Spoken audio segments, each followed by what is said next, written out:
Hey guys, Mr. Art here. This is the problem set. It's actually just number one because these are pretty long. So I'm going to break this into pieces and hopefully you take your time on them as well. But this is lesson 29 from module 4, grade 6. So it's the last one in topic G. And it's about two step or multi-step word problems with any operation. It might be multiplication, division. It's basically just common sense problem solving, like real life situations. What are you going to do? Let's figure it out.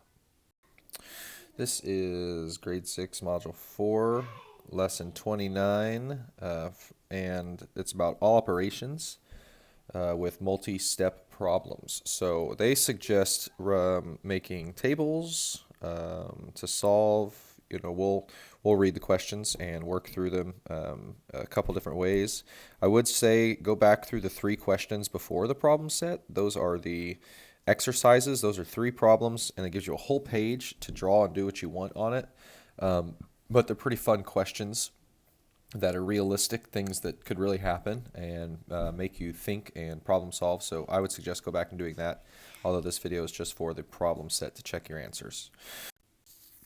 So what I did was I highlighted information that I thought I would need as I started reading. First, I just read it and tried to make grasp of it. I'm just trying to find a certain number of diapers, right? But I have some rules, and rule is that my large diapers are 3 times the size of small diapers. So I wrote this equation to represent this section of my large diapers. So whatever my small diapers are, my large diapers will be 3 times greater. So if small diapers are 1, I do 1 times 3. I get 3, which is my large diapers, and 3 is 3 times bigger than 1. So this equation would fit, right? Over here, medium is double, so it's double my small diapers, and I get my medium diapers. So if small diapers is 1, if I used 1 small diaper, I do times 2, I get 2, and that makes sense that 2 is double 1. But I really only care about large and small diapers. So this is pointless information, and I do know the total number of diapers. So let's go to my work. I'm using explain everything. Lets you zoom in like infinitely. So you should probably be using a blank piece of paper or something, but this one will take you some time. So I had to write down some basic thoughts just to keep my head straight. My large diapers, 3 times my small diapers, which means my small diapers are 1/3 of my large diapers. So whatever number my small diapers is, it has to be 1/3 less. Right, and my total number of large diapers and small diapers combined is going to be 2,940. So then I decided to skip down and make a tape diagram with the equation large diapers plus small diapers equals 2,940.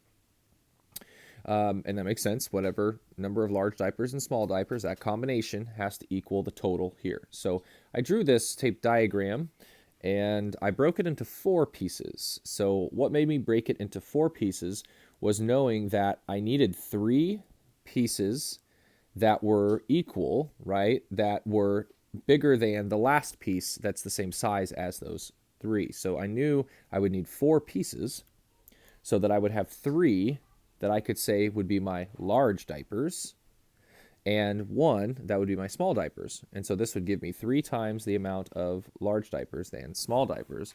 So I could add a label here.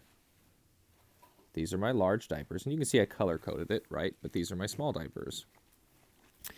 So now all I have to do is take my 2,940 and divide it equally amongst the 4 pieces, and I'll get my number of small diapers. And then I just do this times 3, right? The number in the box times 3, and I'll get my large diapers. So I did that over here, and I got 735 for my small diapers. And then I got my large diapers was 735 times 3, and that was 2,205. And I just did that little work down here. So then I just try it out. Let's see if that works. Is my small diapers, 735, plus my large diapers, 2,205, going to equal my 2,940. I think I'm on the right track. Yep, that works. So that's how my brain saw it. They want us to use a table. So I want to show you why a table is really effective here. It really is a good strategy. So I made a table, and I made it 3 columns. I did my large diapers and my small diapers, and I started with the basic fact, right? The basic fact is that my small diapers are 1/3 of my large diapers, and my large diapers are 3 times my small diapers. Does that make sense? And I also wrote a total column. So my total column is 4, right? 3 diapers plus 1 diaper would be 4 diapers. And so now I'm just trying to work my way to 2,940. And I could do this in one step, but I wanted to show you a couple more options that would fit into my table. Not that they matter, but they fit. I can take both of these numbers times 100, right? So this would be 300 large diapers, 100 small diapers. 300 is 3 times 100, and 100 is 1/3 300. And that gives me a total of 400 diapers. I could do these numbers doubled, or take this times, what is that, 200?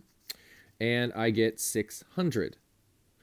1 times 200 is 200, and 600 is 3 times 200, and 200 is 1/3 of 600. And combine those, you get 800. So my total is also moving at times, see, this was times 100, this was times 200, or double of this. All 3 columns move by the same factor, if you remember the rule of equivalent ratios. And so equivalent ratios in a table really, really help you. That's why we've been doing so much with ratio tables in the morning work. So I just got to figure out, what do I multiply 4 by to get 2,940?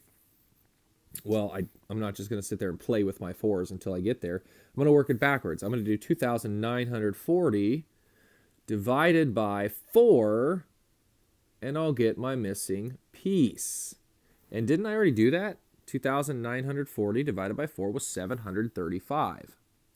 So now all I have to do, right, 735 was what my missing factor is.